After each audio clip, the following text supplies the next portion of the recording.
जीवन के लिए बहुत ज़्यादा उपयोगी है। किसी भी डैम का, किसी भी नदी नाले का कैचमेंट एरिया या जल ग्रहण क्षेत्र किसको कहते हैं? जल ग्रहण क्षेत्र मतलब एरिया की बात कर रहा हूँ मैं।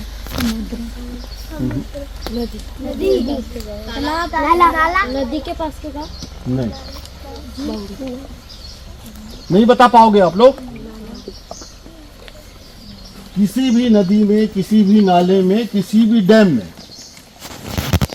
जहां जहां का पानी, मैं देखो आपको जो छठवीं के बच्चे हैं ना वो भी समझ जाएंगे, मैं इतनी सरल भाषा में बता रहा हूँ, ठीक है ना।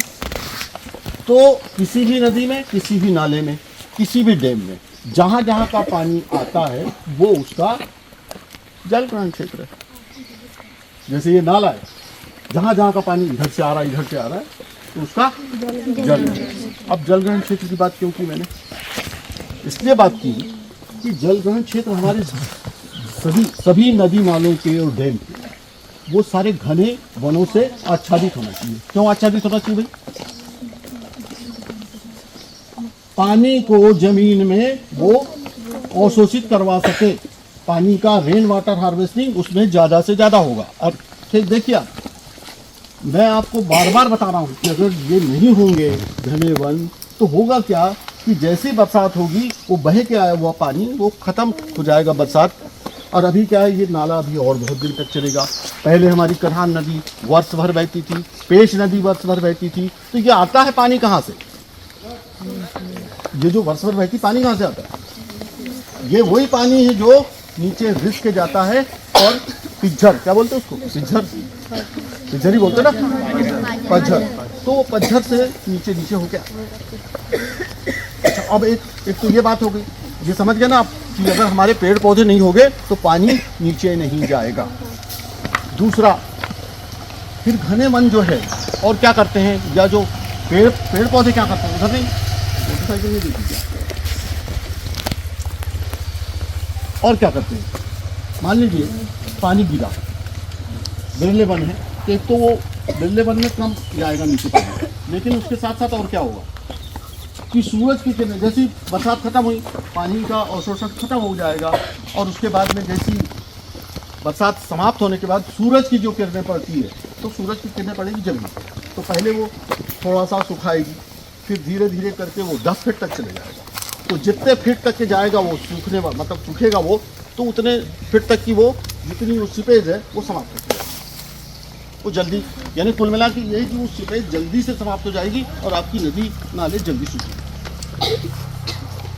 देखिए हमारी जितनी नदियां हैं, हमारे नदी नाले हैं, वो सारे के सारे हमारे क्या, हमारी लाइफ लाइन क्या है, हमारी जीवन देना, ठीक है ना।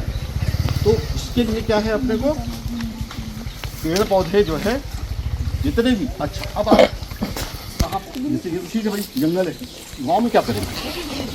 मैं जो बता रहा हूँ आपको ना, तो हमारे जो गांव है जहाँ पानी की किल्लत होती है, बहुत ज़्यादा परेशानी आती है, टैंकरों से पानी लाया जाता है ना, तो वहाँ पर ये समस्या आखिरकार क्यों आती है?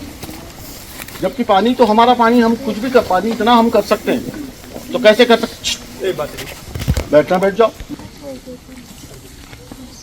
हमारे गांव में, हमारे घर में भी होना चाहिए और खेतों में भी होना चाहिए।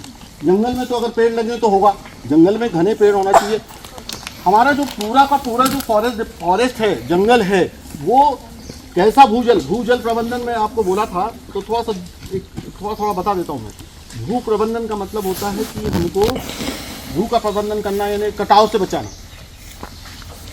जैसे जब वर्षा होती है ना, तब उसको कटाव से बचाना, बहने नहीं देना, इससे ये संरक्षण हो गया। दूसरा, लेकिन प्रबंधन में क्या कहता है, हमारी जो भूमि को दूषित नहीं होने देना। तो काहे दूषित होती है? पॉलीथीन से, है ना। फिर उसके बाद में कचरा, और फिर केमिकल, यूरिया, रासायनिक खाद, कीटनाशक, है ना, इनसे सब्सिडी। तो ये इसको मतलब इस तरह से दूषित नहीं करना, यानी सारा जैसे फैक्ट्री में जो निकलता है कचरा, बात नहीं करोगे आप लोग, फैक्ट्री से जो कचरा निकलता है या केमिकल निकलता है उनको भी नहीं डालना। तो ये क्या हुआ, सारा का सारा भू प्रबंधन, यानी भूमि अच्छी रहे इसका प्रबंधन, ठीक है ना। जैसे हमारा घरों का प्रबंधन होता है कि नहीं, कौन करता है घरों का प्रबंधन? मम्मी पापा, है ना, मम्मी पापा। ज्यादा कौन करता है? मम्मी। मम्मी करती है, गलत बोल रहा हूँ, ज्यादा मम्मी करती है, ठीक है ना। तो इसी तरह से हमको जैसे भू प्रबंधन है और जल का प्रबंधन मतलब जल को दूषित होने से बचाना। जो वर्षा का पानी आता है उसको अंदर मतलब पृथ्वी के अंदर उसको रिचार्ज करना। कोई भी डैम है तो इनके जो कैचमेंट एरिया है पूरे, तो इनका कैचमेंट एरिया कौन सा कहलाएगा? तो जहाँ से जो नदी नाले का पानी इसमें आता है वो सारा का सारा उसका कैचमेंट है। अब जैसे गंगा जी का कैचमेंट एरिया कौन सा कहलाएगा? उसमें जितनी नदियाँ मिलती है, जितने नाले मिलते हैं, जो सीधा पानी आता है वो सारा का सारा उसका गंगा जी का कैचमेंट है, ठीक है ना। तो ये हमारे जो डैम है ना, इस डैम में अगर मान लीजिए हम घने वन नहीं लगाएंगे डैम के कैचमेंट एरिया में, तो इसकी उम्र जो है आधी रह जाएगी। कैसे आधी? इसमें सिल्ट आती है, जिसको कच्ची आती है ना सिल्ट, उसमें जमा हो जाती है, वो निकला होगा फिर उसके बाद खत्म